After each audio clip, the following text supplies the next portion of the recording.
13ஆம் தேதி அடிக்க போற அடியில இனி ஒருத்தன் தலை தூக்க கூடாது. தலைவன் 13ஆம் தேதி பேச போற பேச்சுல அதையும் சொல்லுவாங்க. இப்போ அந்த விமர்சனம் வைப்பாங்க, என்ன கொஞ்ச நேரம் தான் பேசிட்டாரு, என்ன கொஞ்ச நேரம் பேசிட்டாரு. இப்படி கொஞ்ச நேரம் பேசுற மேட்டரையும் இவங்க எடுத்துட்டு வருவாங்க. இவங்க நமக்கு இந்த அரசாங்கத்தில் இருந்தும் காவல்துறை சைடுல இருந்தும் கொடுக்கக்கூடிய பிரஷர் பத்தி அவனுக்கும் தெரியாது. அங்க என்ன மாதிரி சூழல் நிலவ போகுதுன்றதும் தெரியாது. என்ன 10 நிமிஷம் 1/4 மணி நேரம் தான் பேசிட்டாருன்னு. டேய், நான் இப்ப சொல்றேன், நல்லா கேட்டுங்க. கதை சொல்றதுக்காக நம்ம தளபதி வரல.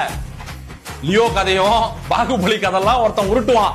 நான் தாண்டா அடுத்த பிறவி, நான் தாண்டா அவரு, நான் தாண்டா இவரு, அவர் என் நண்பன், அவர் கூட நான் பழகிய நாட்கள் ஆஹா ஆனந்தம் சொல்லி கதை சொல்றதுக்காக நம்ம தளபதி அரசியலுக்கு வரவில்லை. பொதுமக்களின் நலனுக்காகவும் அவர்களின் உரிமைகளுக்காகவும் தான் நம்ம தளபதி அவர்கள் அரசியலுக்கு வந்திருக்காருன்றத இந்த இடத்துல அழுத்தம் திருத்தமா தெரிவிச்சுக்கிறேன். கதறட்டும், கதறுவோல் கதறட்டும், ஜோசியம் பார்க்கிற வேலையை பார்க்கட்டும். நம் இலக்கை நோக்கி போவோம். இனி ஒவ்வொரு சனிக்கிழமைகளிலும் அடி வெளுக்கப்படும்.